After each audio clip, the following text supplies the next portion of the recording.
Today, we'll journey through a fascinating chapter in urban planning history. We'll delve into the unique solution the Soviet Union devised to combat a severe housing shortage that gripped the nation in the wake of World War II.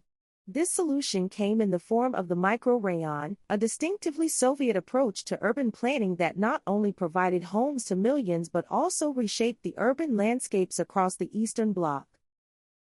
In 1955, Nikita Khrushchev launched a radical housing program centered around the microrayon, microdistrict concept. These planned neighborhoods were designed as self-contained urban units of approximately 8,000 to 12,000 residents, covering 30 to 50 hectares. They were first established in Moscow, Leningrad, and Kyiv, and soon, they transformed urban landscapes across the Eastern Bloc. The microrayon wasn't merely a housing solution but a distinctly Soviet approach to urban planning, inspired by modernist principles but adapted to socialist ideology. The planning norms were codified in a document called SNP, Construction Norms and Regulations, which dictated precise measurements for everything from the distance between buildings to the number of schools per resident. This shift represented not just a practical response to housing shortages but a philosophical reorientation toward meeting the everyday needs of Soviet citizens rather than creating ideological monuments.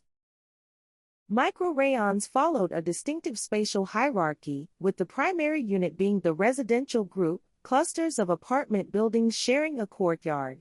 This nested structure was designed to create a sense of community at different scales. The planning incorporated strict walking distance standards for public transportation, grocery stores, and schools. Green spaces were mandated between buildings, creating a park-like setting uncommon in Western urban developments of the same period.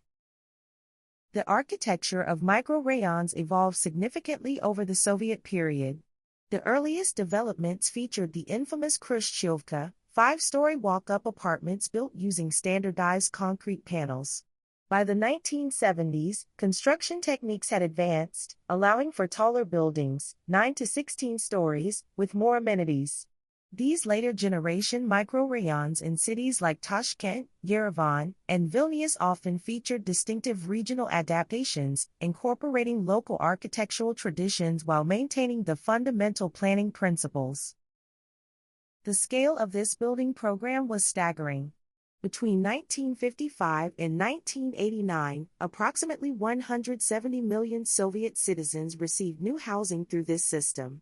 The construction industry developed massive house-building factories, DSKs, that could produce components for an entire apartment building in a single day.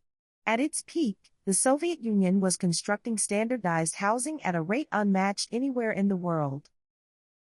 Today, microrayons house approximately 1/7 of the world's urban population. In post-Soviet states, these districts have undergone varying transformations. Even non-aligned nations adopted elements of the Soviet planning model. Contemporary urban planners have begun re-examining the microrayon concept through the lens of sustainability. The walkable scale, integration of green space, and public transit orientation align remarkably well with current principles of sustainable urbanism.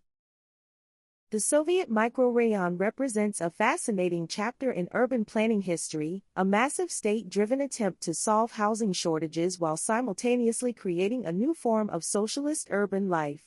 Its emphasis on walkability, mixed uses, and social infrastructure anticipated many contemporary planning principles.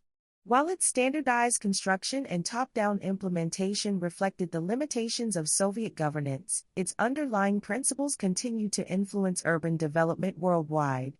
This subtle revolution in urban design remains far more influential than is commonly recognized, offering valuable lessons about planning at a human scale, integrating services, and creating neighborhoods that function as cohesive social units rather than mere collections of buildings. Thanks for watching. Please like, subscribe, and hit the bell icon for updates.